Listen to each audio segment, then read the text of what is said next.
여러분 10월 3일이 무슨 날입니까? 한글날 그런 사람도 있더라고요. 10월 3일은 개천절입니다. 하늘이 열린 날. 그날이 무슨 날이냐면요, 환웅이 하늘 문을 열고 지상으로 내려온 날입니다. 환웅은 3,000명의 무리를 이끌고 태백산 마루 신단수 아래에 신시, 신들의 도시를 건설하고 여러 신들과 세상을 다스렸습니다.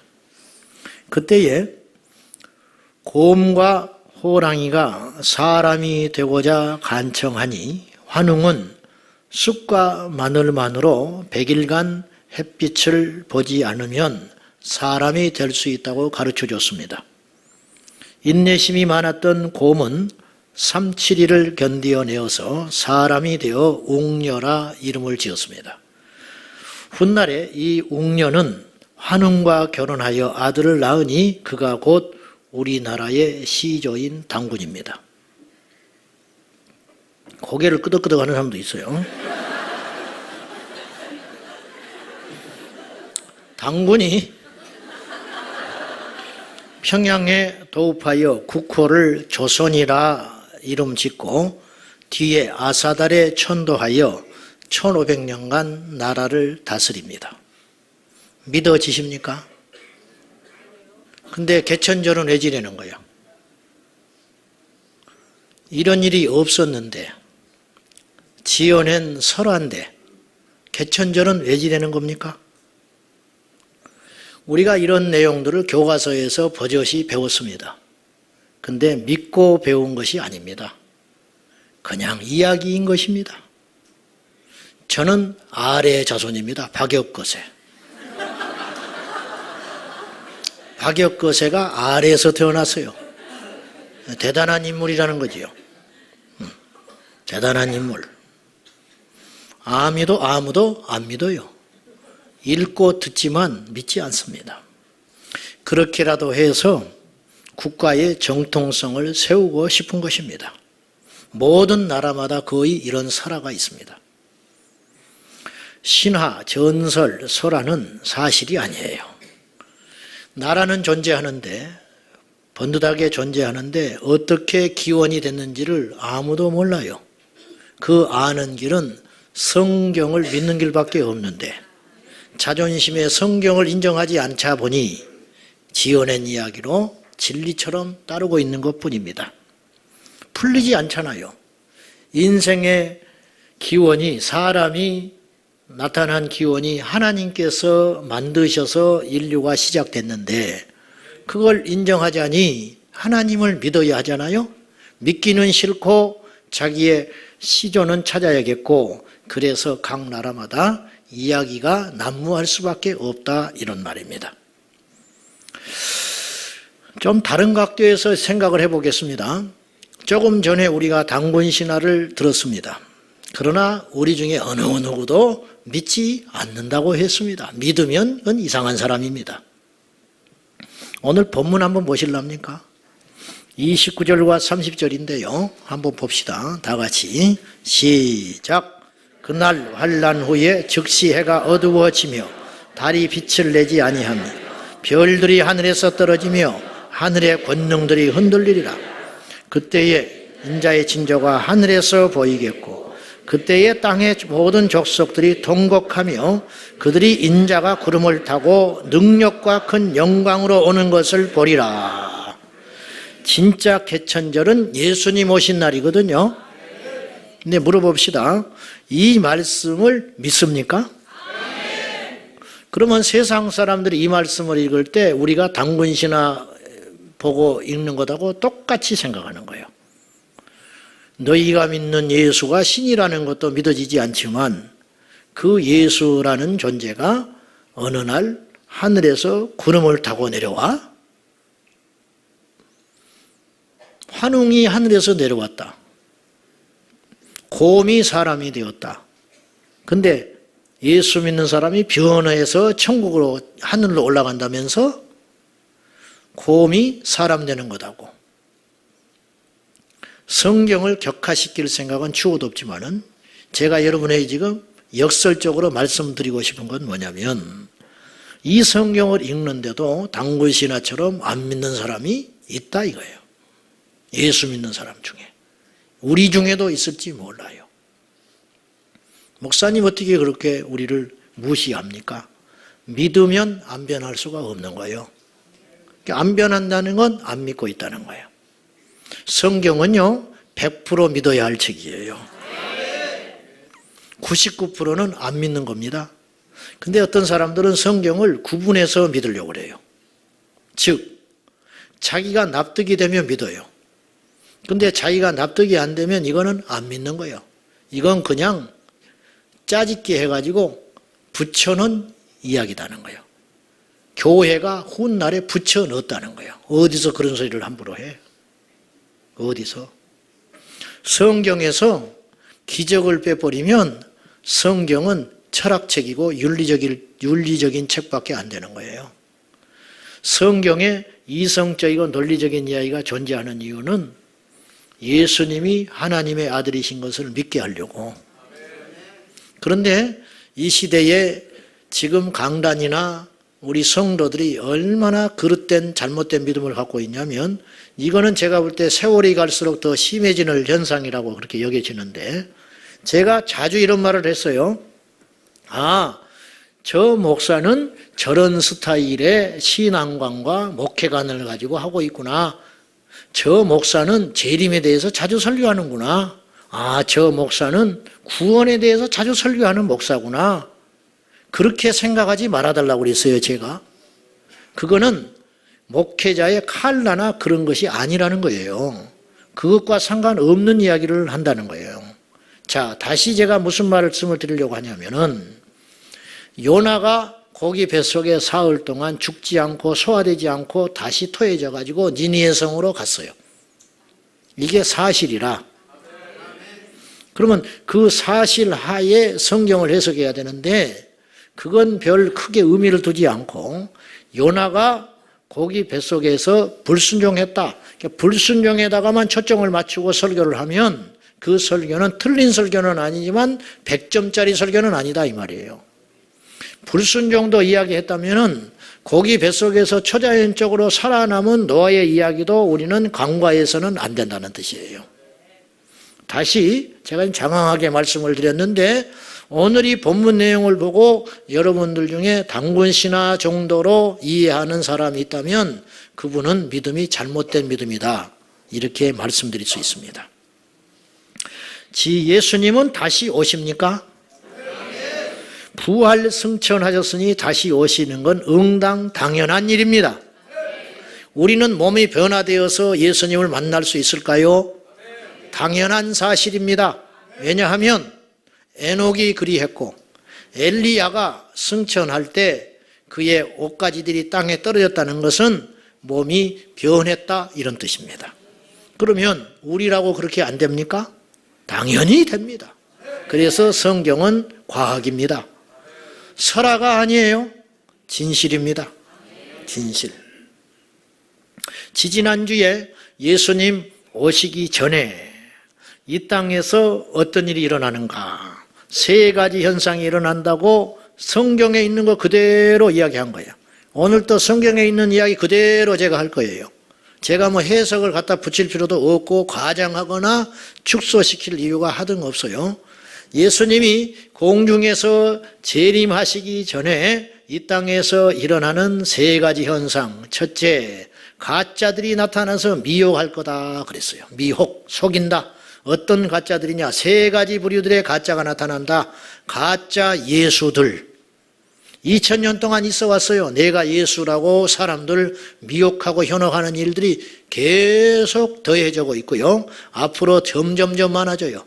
쉽게 말하면 사이비 이단 교주들이 자기는 죽지 않는다고 큰소리 쳤고 자기가 성령이라고 이야기했고 동방의 감람나무라고 했고 예수님은 구원에 실패했고 내가 비로소 구원을 완성했노라 이런 정신나간 소리를 했습니다. 자기가 예수라는 거예요. 그 다음에 거짓 선지자들이 출현하여 사람들을 미혹한다 그랬어요. 거짓 선지자들은 무엇이냐? 하나님의 뜻을 제대로 전하지 아니하고 사람들 귀에 좋은 말을 해가지고 결국은 그 영혼들과 함께 멸망의 길로 가는 속고 있는 인생들, 그러한 설교자들, 선지자들을 말합니다. 세 번째는 지금까지 나타난 적이 없는 초강력한 한 존재, 적 그리스도. 지금까지 없었어요. 전 세계를 통일하고 마지막 날 재림하시는 주님과 맞서 싸울 수 있는 사탄, 이제 적 그리스도가 나타나게 된다. 이게 미혹. 두 번째는 전 세계적으로 재난이 일어난다고 그랬어요. 재난, 기근, 지진, 해일, 가뭄, 뭐 이런 것이 목사님 한두 번 있었습니까? 그렇지요. 근데 지금까지 있었던 그런 수준의 재난이 아니고 엄청난 재난들. 뭐 예를 들어서 뭐 100명이 죽었다 그러면 앞으로는 뭐 10만 명이 죽어버리는 그런 재난들, 이제 표현을 하자면 그런 재난들이 일어나게 될 거다. 세 번째는 믿는 자들이 그로 인하여 핍박을 받게 되는데 세상의 모든 주도권이 불신자의 손에 들어가기 때문에 믿는 자들은 눈의 가시 같아서 공공의 적이 되어 예수를 제대로 믿는 사람들은 대대적인 핍박을 받음으로 배교하는 일이 속출하게 일어날 거다. 믿음을 버리는 일이 벌어지게 될 것이다. 이것이 예수님께서 예언하신 친히 내용입니다. 그리고 오늘의 주제는 뭐냐면은 예수님이 공중에서 재림하실 때 실제적으로 일어나는 현상들, 영적 현상 말고 뭐 사랑이 식는다든지 강팍해진다든지 이거는 영적 현상이잖아요. 그런 현상 말고 실제적인 눈에 보이는 현상들, 이것들을 좀 살펴보자 이 말이에요. 여러분이 모르는 내용이 없어. 이거 다 읽어봤어요. 교회를 다니는 분들이라면. 문제는 읽었는데 이것이 확실하게 내 마음에 각인되지 않은 채 그냥 읽기만 한 경우들이 많다 이 말이에요. 그거 다시 한번 우리 상기시키는 거예요. 자, 주님이 오시는 그 시점에 그때는 어떤 일이 일어나는가? 성경은 예수님께서 마태복음 24장에 한 이 내용만 있지 아니하고 다니엘서에도 그런 내용이 있고요. 네 군데를 함께 여러분이 볼 수 있어야 돼요. 마태복음 24장, 그 다음에 누가복음 13장, 마가복음 13장, 누가복음 21장은 동일한 내용이니까 마태복음만 봐도 상관은 없어요. 그런데 다니엘서를 읽어야 되고요. 데살로니가 전서를 읽어야 되고요. 요한계시록 후반부 19장 이하의 말씀을 읽으면 예수님이 재림하실 때 어떤 일이 일어나는가 서로 상이한 이야기를 하지 아니하시고요. 동일하신 성령께서 똑같은 이야기를 하시는데 여기서 예를 들어서 50%를 이야기했으면 여기서 20%, 여기서 30%, 그래서 모아보면 100%가 되는 거예요. 각각이 부족하다는 의미가 아니라 각각 보완하는 말씀들이 이 통일성을 가지고 이야기하고 있다 이 말입니다. 그건 우리에게 뭘 의미하냐면 성경이 진짜구나. 예수님이 공중에 재림하신다고 그랬는데 바울도 공중에서 재림한다고 하셨고 사도 요한도 공중에서 재림한다고 했는데 어느 성경에는 예수님이 육지에서 오신다더라. 그러면 둘 중에 하나는 거짓이든지 모두 다 거짓인데 각각의 분들이 다른 때에 기록을 하셨는데 어떻게 이렇게 일치가 될 수 있냐 이거예요. 성경이 훗날에 될 줄 알았다면 서로 짜 맞췄다고 할 수도 있는데 이분들은 순수하게 성령 안에서 계시를 남긴 것뿐이에요. 성경이 될 줄을 몰랐어요. 근데 나중에 맞춰보니까 이대로 되더라는 거예요. 이건 놀라운 일입니다. 그리고 다른 곳에서는 어떻게 이야기를 하고 계시는가 함께 보완하면서 오늘 살펴보려고 합니다. 자, 먼저 하늘에서 징조가 일어난다는 거예요. 하늘에서 징조가 일어난다. 29절 다시 봐요. 시작. 그날 환난 후에 즉시 해가 어두워지며 달이 빛을 내지 아니하며 별들이 하늘에서 떨어지며 하늘의 권능들이 흔들리리라. 자, 여기서 환난 후에 예수님이 오신다. 주님께서 친히 말씀하셨어요. 여러분들이 지금 어떻게 배우고 여기까지 오셨는지 모르겠는데 예수님이 우리를 다 변화시켜서 공중에서 구원시킨 다음에 환난이 지상에서 시작된다. 그렇게 알고 있는 분들도 꽤 있어요. 제가 볼 때 그렇게 알든 이렇게 알든 구원과는 상관없는데 그건 위험한 지식입니다. 오늘 말씀에 분명히 그날 환난 후에 환난이 다 지나간 다음에 해가 어두워지고 1월 성신의 변화가 일어나고 주님께서 공중에 오신다 했기 때문에 우리 성도들은 환난을 통과하고 나서야 예수님을 맞이할 가능성이 거의 크다. 여러분 이렇게 이해하셔야 돼요. 이건 제 주장이 아니에요. 성경에 있는 이 이야기를 나는 믿는 거예요. 아시겠죠? 그래서 환난 후에 주님이 오시는데 해가 어두워지고 달이 빛을 내지 않는다. 아마 일시적일 거예요. 계속 그러면 인류가 생존할 수 없어요. 이 지상에 천년 왕국이 건설돼야 되기 때문에 계속 그러지는 않을 거라고 여겨지고 아무튼 현상이 그렇게 일어난다. 그 다음에 별들이 하늘에서 떨어진다. 조금 이성적인 분들은 목사님 내가 이러니까 성경 못 믿어요. 별들이 어떻게 땅에 떨어져요? 이 별이나 행성들은 지구보다 몇십 배 큰 것도 있는데 땅에 어떻게 떨어집니까? 운석이 떨어진다면 모르지만은 표현상 주님이 우리에게 이해하기 쉽게 이렇게 표현을 쓰셨는데 제가 설명할게요. 별들이 땅에 떨어진다는 의미로 이런 뜻이에요. 과학자들이 무엇을 발견하게 됐냐면은 어느 시점인지는 모르지만 이 우주의 전체 변화가 일어나게 되는데 그때는 이 우주상에 널려있는 별들이 재배열할 것이라 그렇게 예측을 해요. 이게 행성과 행성이 거리를 두고 일정한 힘에 의해서 막 지금 움직이고 있잖아요. 근데 이 규칙이 깨지는 날이 올 거라는 거예요. 그럼 어떤 일이 벌어지냐면 행성들이 이렇게 블랙홀이 빛도 빨아들이잖아요. 그 힘이거든요. 그런 것처럼 어떤 힘에 의해서 우주의 행성들이 1열이나 2열로 쫙 이렇게 재배열하는 날이 올 거라는 거예요. 그러면 그런 현상들을 이렇게 지구상에서 사람이 보게 되면 마치 지구가 둥글기 때문에 그 별들이 떨어지는 것처럼 보일 거라는 거예요. 그러니까 이런 의미로 주님이 말씀하신 거예요.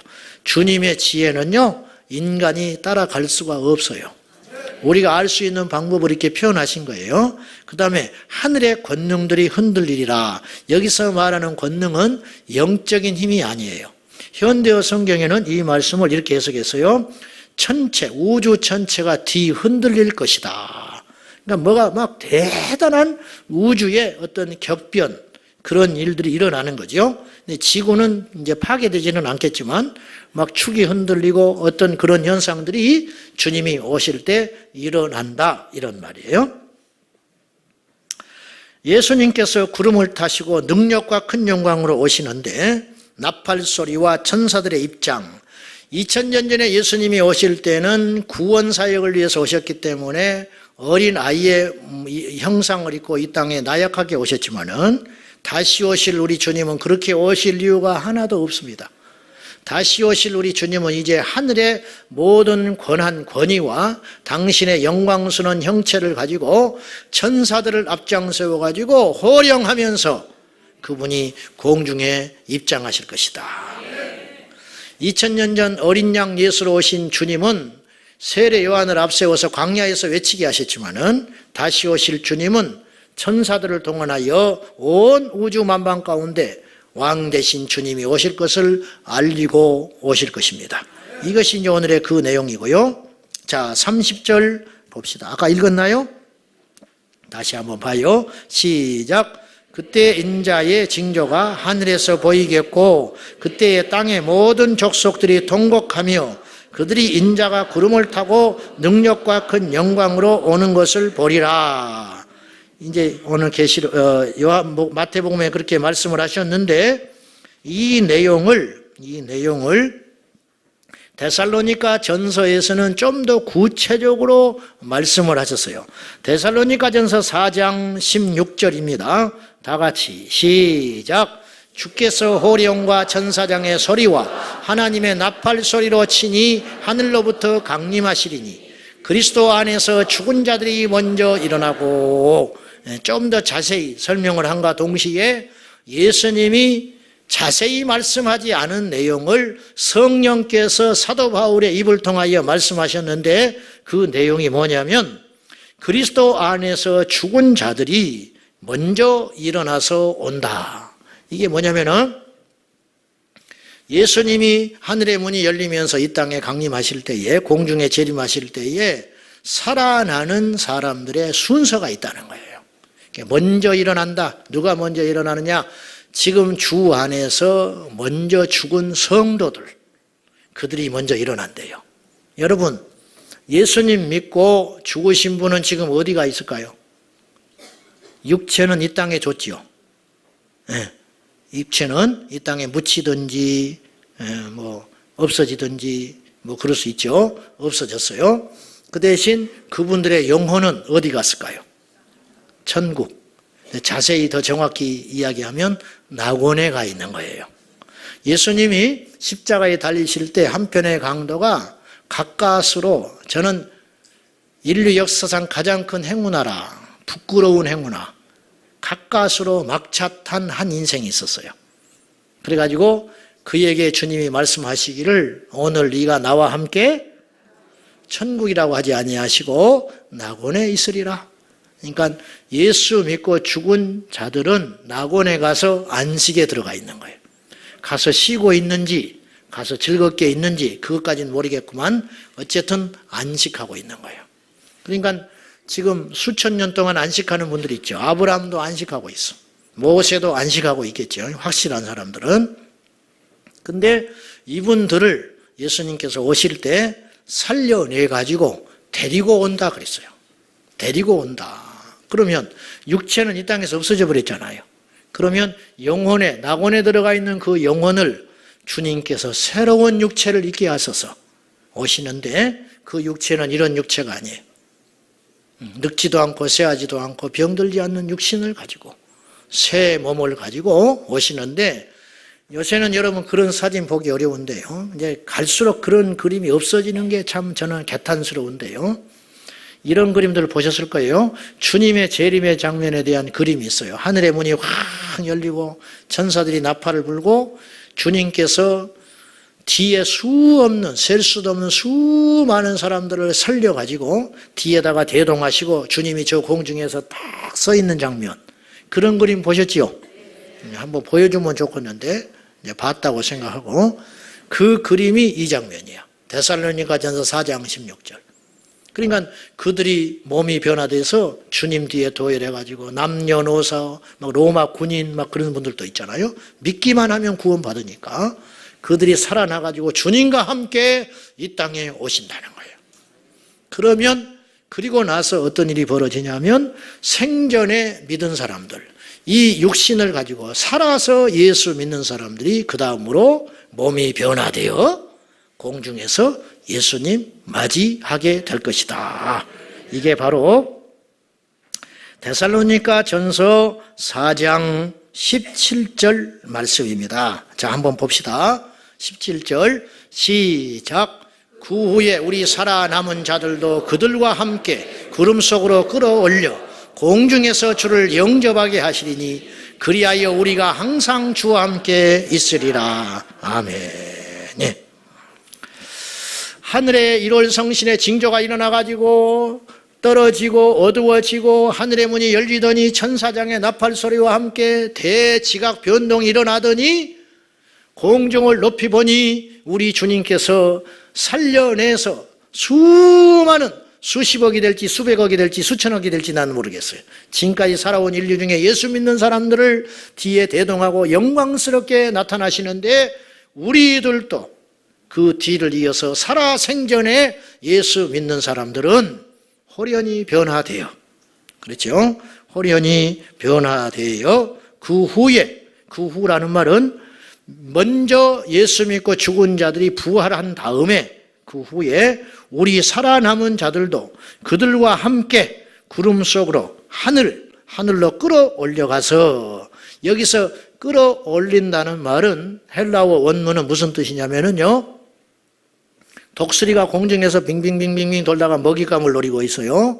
그러다가 병아리나 닭 이걸 딱 노리고 확 지상에 내려가지고 탁 낚아채서 없어져 버리는 거. 두 병아리가 이야기하고 있는데 없어져 버렸어 갑자기. 이것이 끌어올린다는 뜻이에요. 헬라어로 이렇게 썼어요, 이 단어를. 근데 이제 한문으로 보면은 이 끌어올린다는 말을 끌어올릴 휴, 그 다음에 들거자를 쓴 거예요. 그래서 끌어올려 간다. 그래서 휴거라는 말을 쓰게 되는 거예요. 그러니까 성경에 휴거라는 단어는 없지만 휴거라는 말은 성경적인 말인 것입니다. 삼위일체라는 말이 성경에 없어요. 그러나 삼위일체는 성경적인 말입니다. 이단이나 불신자들이 휴거가 어딨냐? 성경 펴봐. 그렇게 이야기하면 딱 데살로니가서 4장 17절을 펴놓고 끌어올려라는 말이 휴거야 이 무식한 놈아. 그렇게 딱 말을 해야 되는데 듣기는 들었는데 없어 성경에? 니네 목사님이 잘못 가르치는 거야. 탁 치고 들어오면 하다가 말려 들어가는 거예요. 모르면 당하는 것이라뇨. 끌어올려 공중에서 주를 영접하게 하신다. 이렇게 데살로니가 전서는 더 자세하게 보강해가지고 이 말씀을 해석을 해 놓았습니다. 공중에 주님이 임하시고 믿는 자들이 휴거되고 그러면 또 이런 생각, 엉뚱한 생각하는 사람이 있어요. 야, 예수님 힘들겠다. 공중에 둥둥 떠 있으려면은. 죽어라, 죽어 가서. 공중에 주님이 임하시고 믿는 자들이 휴거된 다음에 그런데 이것을 이제 사도 바울이 믿으라고 하면서 데살로니가전서 4장 14절에 논리적으로 이렇게 다시 설명을 했어요. 자, 시작.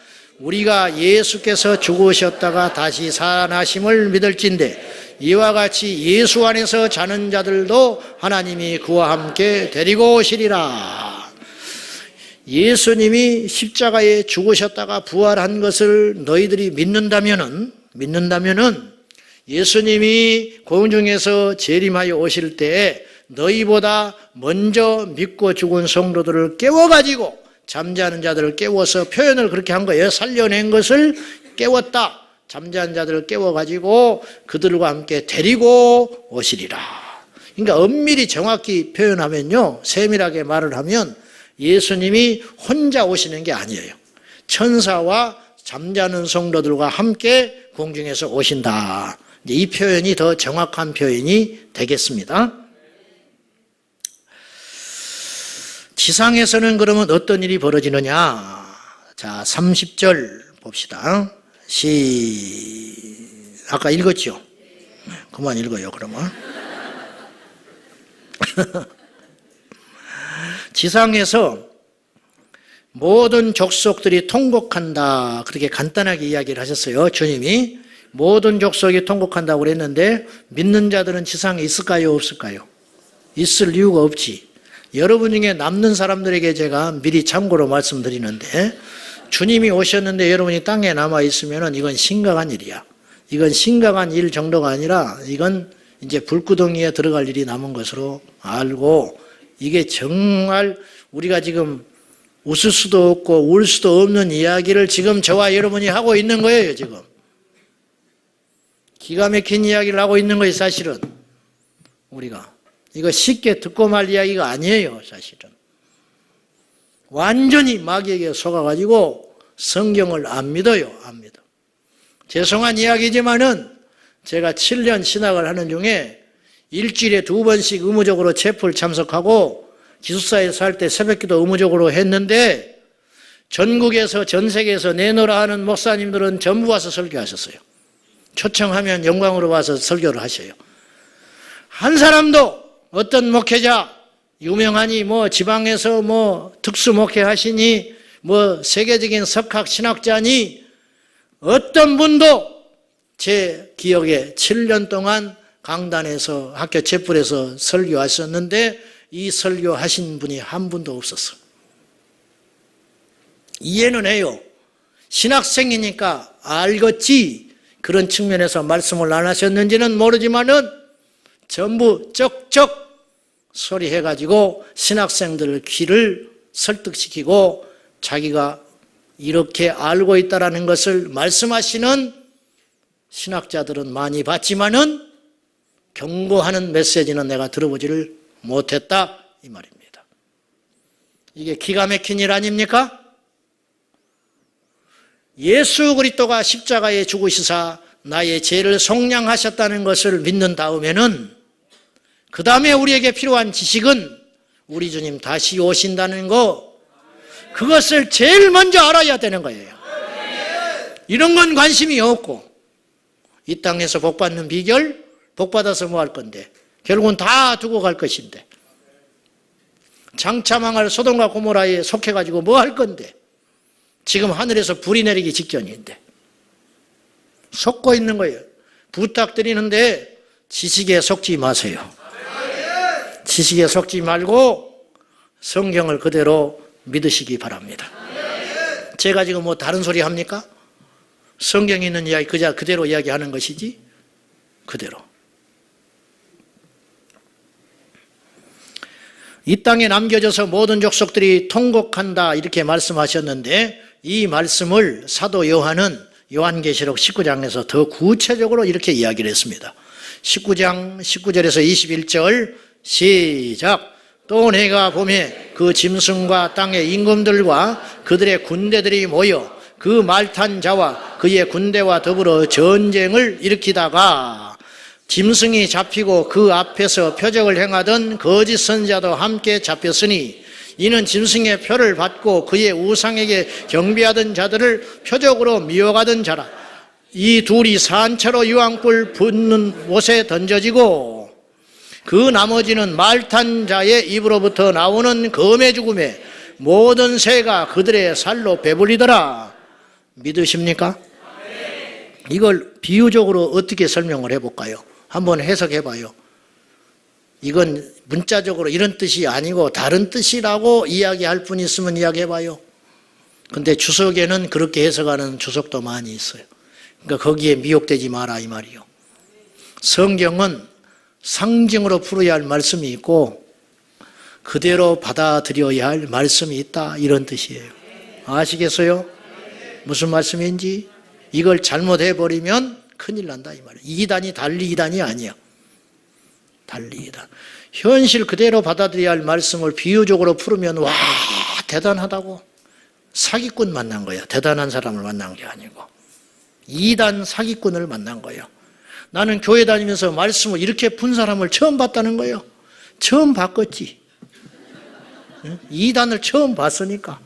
그 사람은 대단한 실력자가 아니고 기도를 많이 해서 깨달은 사람이 아니고 미혹하는 사람이에요. 미혹하는 사람. 어리석게도 말이죠. 이 말씀은 계시록 19장 19절에서 21절 말씀은 그대로 봐야 될 말씀이에요. 우리 주님이 공중에서 말 타고 오시는데 말은 고대의 왕권이기 때문에 예수님이 예루살렘 입성할 때 말 타고 들어가시거든요. 이게 왕의 행차다. 그러니까 말 타고 오실지도 몰라요. 주님은 구름 타고 오신다고 했는데 구름 타고 말 타고 오실지도 몰라. 그거는 모르겠어요, 솔직히. 근데 사도 요한은 말을 타고 오신다고 했어. 말 탄 자와 지상의 짐승의 표를 동원하여 모든 인류를 지배한 적그리스도가 최후의 전쟁을 하는데 이 전쟁이 어떤 전쟁이냐? 아마겟돈 전쟁. 이 아마겟돈 전쟁이라는 말은 어디서 나오게 됐냐면은 원래 원뜻은 무기또의 언덕, 하르 무기또 그런 뜻이에요. 하르 무기또. 무기또의 언덕에서 전쟁이 일어난다. 하르 무기또가 번역하면서 영어 버전으로 넘어가면서 아마겟돈이 됐다는 말이에요. 그러니까 재림 직후에 아마겟돈 전쟁이 일어나고 천년왕국이 끝난 다음에 곡과 마곡의 전쟁이 또 한 번 있어요. 이 두 전쟁이 기다리고 있는 거예요. 그러니까 3차 대전이 아마겟돈이 될 수도 있고 안 될 수도 있어요. 그건 모르겠어요. 아시겠죠? 주님의 재림과 상관없이 전쟁이 일어나면 그건 아마겟돈 전쟁이 아니죠.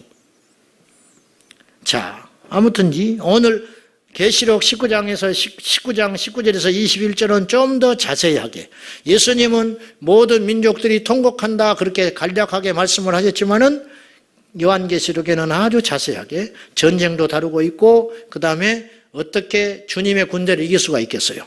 적그리스도는 당연히 패배하지요. 그를 따르던 자들, 그들이 미혹된 자들이고 일종의 짐승의 표를 받은 자들이에요.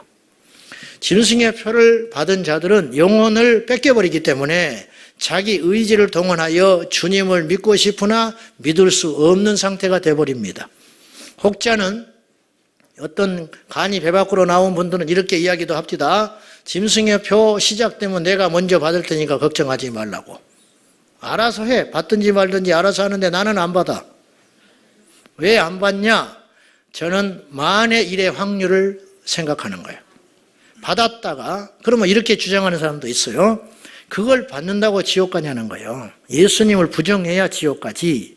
성경에는 연거푸 어떻게 말씀을 하고 있냐면 짐승의 표를 받고 불순종한 자들은, 우상 숭배하는 자들은 산채로 불못에 던져진다 그랬어. 불못이 지옥이지. 무저갱에 던져진다 그랬어요. 그러니까는 그런 말이고요. 적그리스도가 현실적으로 어떻게 사람들을 지배할 것인가, 어떻게 이 많은 인류를 통제하고 지배해가지고 군대를 일으켜서 예수님과 대적할 수 있겠는가? 그것은 설득으로 안 돼요. 결국은 그건 어떤 장치가 필요한데 그것이 요한계시록 13장에 등장하는 짐승의 표가 아닐까 싶다 이거 말이에요. 짐승의 표에 대한 것은 논란이 제법 있어요. 이건 가변적 지식이기 때문에 제가 틀릴 수 있습니다. 구원과 상관없이 틀릴 수 있는 지식이니까 여러분들이 취사 선택하는데, 지금까지 내가 알고 있는 지식은 이렇게 표현할 수 있어요. 과거에 90년대에 바코드가 등장했을 때 바코드를 짐승의 표라고 놀래 자빠진 사람이 있었어요. 근데 아니었어요. 왜 바코드가 짐승의 표가 될 수 없냐면은 바코드는 내 몸에 새기는 것이 아니기 때문에 그래요. 물건, 상품. 한 가지 분명히 말씀드리고 싶은 것은, 표라고 하는 것은 두 가지의 특징을 가져야 돼요. 내가 취사 선택할 수 있는 게 아니고, 휴대용이 아니고 내 몸에 어떤 모양이든지 새겨지는 것이 표일 것이다. 왜냐하면 신용카드 같은 건 표가 될 수 없어요. 왜냐? 분리하면 던져버리면 되니까. 근데 내 몸에 새기는 건 내가 어떻게 해볼 수가 없어요. 두 번째, 그 표는 우리를 조종하게 될 것이다. 그래서 믿을 수 없는 상황에 이르게 한다. 그래서 사단이 지배하는 강력한 도구가 되지 않을까. 마지막에 그러면 이제 아마 환난 후에 주님 오신다고 그랬죠. 아까 성경에 그랬죠. 그 왜 환난이 일어나냐 이거예요. 무엇 때문에? 아마 이걸 동원해서. 그러면 예수를 믿는 깨어있는 자들은 이걸 한사코 거부할 거 아닙니까? 나붙어서 안 받으려고 하지요. 그러면 회유하게 될 것이고 핍박이 들어가게 될 것이다. 제가 조금 더 사실적으로 이야기를 할게요. 내가 사실은 시골에 농촌에 집회 가면 할머니들 앉혀놓고 그런 이야기 많이 해요. 많이는 안 하는데 한 번씩 해. 시골에 노인들 이렇게 와가지고 어리숙한 할머니들한테 와가지고 이렇게 뭐 양말 원가 5,000원도 안 되는 거 막 10만 원씩 팔아먹는 놈들이 있거든요. 가지고 도시에서 이렇게 용돈 보내주면 막 어머니 해야 되니까 쑥 빠져가지고 막 그거 사가지고 집에 이만큼 쌓아놓은 분들이 있단 말이에요. 뭐 이불 장판 300만 원짜리 막 이런 거. 그렇듯이 대대적으로 농촌에 가가지고 표를 받으라고 그러면 다 받아버릴 수 있다. 공무원, 군인들 내가 볼 때는 1호라 1호. 정부에서 통제할 수 있는 분들. 오늘 이런 말을 제가 하려는 건 아닌데 좀 사실적으로 받을 필요도 있어요. 그러면 이런 걸 거부하겠지요. 믿는 자들이라면 그걸 구실로 핍박과 박해가 일어날 때 견딜 수 있겠는가. 그러면 이 기간이 짧을 거라는 거예요. 주님이 볼 때는. 길면 다 배교하게 될 테니까. 우리를 보호하시기 위해서 짧지만 강력하게 일어나게 되는데 그때 살아남은 자들이 주님 앞에 영광 돌리게 되겠지요. 그러면 참고로 여기 받을 사람이 있을까 모르니까 이렇게까지 말을 했는데도 받고 나서 통곡하면서 이제 내 의지를 다 뺏겨버려가지고 눈에 불을 켜고 이를 갈면서 그리스도를 대적하는 사단의 수하에 돼가지고 전쟁 일으키는 자들, 그런 자들은 다 멸절하여 죽는데 오늘 마태복음 24장 28절에 죽음이 있는 곳에는 독수리들이 모일 것이다. 시체 뜯어먹기 하려고. 그런 표현인데 요한계시록은 더 자세히 아까 이야기를 했잖아요. 그 모든 새가 그들의 살로 배불리더라. 이런 일이 일어난다. 이런 비참한 일이 있어서는 안 되겠습니다. 결론. 중요한 건 그럼 우리는 어떻게 살아야 되냐는 거예요. 첫째, 성경의 진리를 사실로 여러분이 믿으신다면 여러분의 현재 삶을 급진적으로 바꾸셔야 됩니다. 빨리 바꾸세요. 믿음의 열매로 바꾸셔야 돼요. 믿는 증거를 보여줘야 돼요. 믿으면 행동이 바뀌어요. 부동산 업자한테 실컷 이야기 들었어. 이 집이 너무너무 좋다고. 이 집을 산 사람은 행운이라고. 나는 그런 전화가 가끔씩 와. 땅 사라고. 그러면 내가 고맙다고 그래. 그렇게 좋은 땅을 소개해줘서 너무너무 고맙소. 당신이 안 사고 나한테 사라고 해주니까. 너무 고맙잖아. 그 좋은 땅을 자기는 안 사고 나보고 사라고 그러니까 고맙다고 그러면 전화 끊어버려. 그 말은 거짓말이에요. 근데 정말로 내가 집을 사는 이유는 뭐예요? 이 집이 가치가 있고 앞으로 오를 걸 믿기 때문에 살 거 아니에요. 믿으면 행동이 바뀌게 돼 있어. 여러분이 예수를 믿는데 어떻게 미워해? 하나님 무서워서 미움 못 붙는 거예요. 예수를 믿는데 어떻게 막 살 수가 있어? 예수를 믿는데 어떻게 우상에게 절을 할 수 있어? 하나님이 나중에 다 심판하고 두드러 때릴 텐데. 그렇게 못 사는 거예요. 믿으면 그렇게 못 살아. 아는 대로 사는 것이 믿음이라. 그래서 여러분이 주님의 재림을 믿고 지금 내가 뭐 이런저런 이야기를 지금 오늘 본문을 통해서 쭉 했는데 이것이 헛수고가 아니고 정말 여러분이 믿어진다면은 우리는 이렇게 살면 안 돼요. 두 번째, 데살로니가전서 4장 18절에 바울이 뭐라고 하냐면 그러므로 쭉 이야기하시고 주님이 재림하시고 부활하고 이런 1월 성신의 변화가 일어나고 막 이런 쭉 설명을 하고 최종적으로 사도 바울이 계시 안에서 이렇게 이야기해요. 이러므로 이러한 말로 서로 위로하라. 이런 말 주님이 오신다. 우리는 변화되어서 저 공중에서 예수님 맞이할 사람들이야. 우리가 보통 사람들이 아니야. 그런 말을 막 나누면서 성도들도 병든 사람이 있고 가난한 사람이 있고 가슴앓이 하는 사람이 많이 있는데 초대교회 당시 바울이 데살로니가 교회에 편지를 보낼 때 초대교회가 얼마나 핍박을 많이 받았겠어요? 이런 핍박 가운데서도 인내해야 된다. 서로 위로해야 된다. 격려하고 있는 거예요. 격려하고 있는 거예요. 여러분에게도 제가 동일하게 격려를 하고 싶어요. 서로 위로해야 됩니다. 주님 오십니다.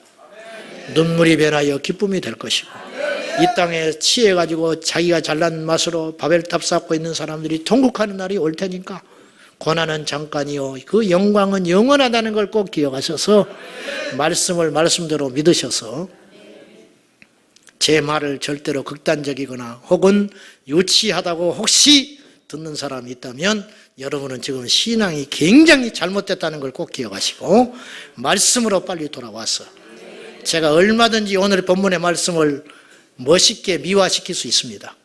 상징적으로 풀 수 있습니다. 그러나 그건 속이는 겁니다. 거짓말하는 거짓 설교하는 것입니다. 그러므로 저는 그렇게 설교할 수 없습니다. 이 말씀 그대로 제가 떠올려서 여러분에게 알려줬으니 치사 선택은 여러분이 하십시오. 알아서 하세요. 나는 발에 먼지를 털고 갑니다. 알아서 해. 그리고 정신 똑바로 차리셔서 회개하고 육신의 일을 버리고 무서워서 그런 게 아니고 율법 때문에 그런 것이 아니고 하나님이 이렇게 살아 계시고 두 눈 부릅뜨시고 다시 오신다고 하니 그분 맞이할 준비하시라 이 말이에요. 기도하십시다. 하나님 아버지, 저희들 이렇게 강팍하고 부족하고 듣기는 들으나 믿지 아니하고 믿는다 하면서 변화된 삶을 살지 못하니 용서하여 주십시오.